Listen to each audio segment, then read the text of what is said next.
People who commit domestic violence don't do so overnight. It is learned, perpetrated, and repeated.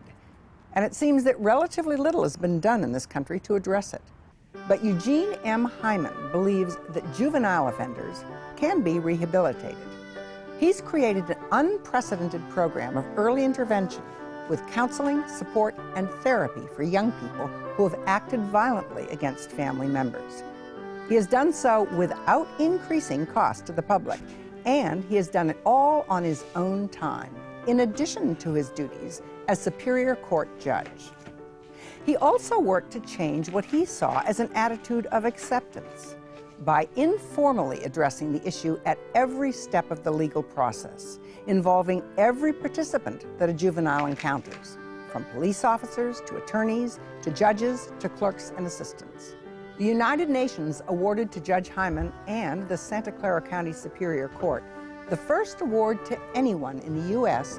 for a significant law enforcement advance that could be used around the world.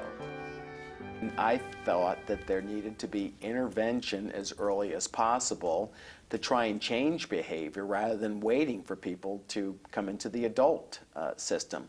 I hoped that by getting victims services, they would be safer. Since half of them had children with their teen batterers, the children would be safer.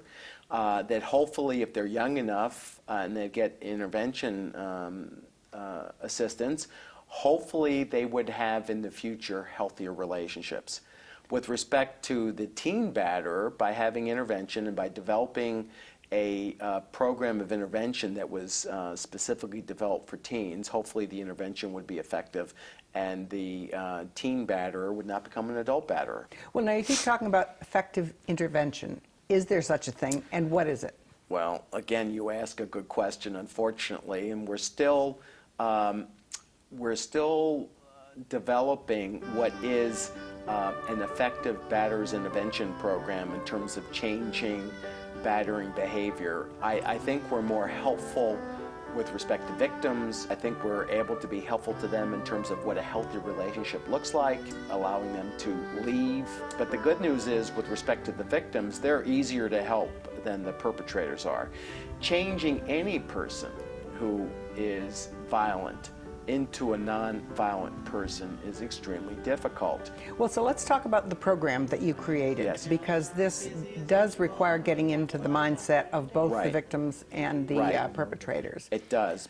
What characteristics, in your experience, in programs work best and what ones don't? Well, I think with respect to violence, that you need a commitment from a person to spend the rest of their life in terms of being nonviolent. So using the domestic violence example, the person under California law has to do a 52-week domestic violence intervention program. In my view, that person needs to continue going to domestic violence intervention programs for the rest of that person's life.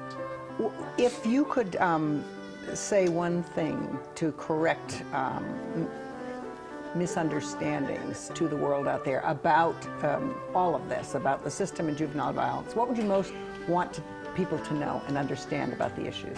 Everything that happens in a court affects children. I don't care what the court is, it affects children. Whether those children are in existence today or in existence years from now. An adult that carries a criminal record is going to possibly affect that person's ability to get a job or to get a good paying job, and that's going to affect their ability to support children. And children who are not supported turn out worse in terms of criminality, their own ability to be successful, to go to college, things of that nature.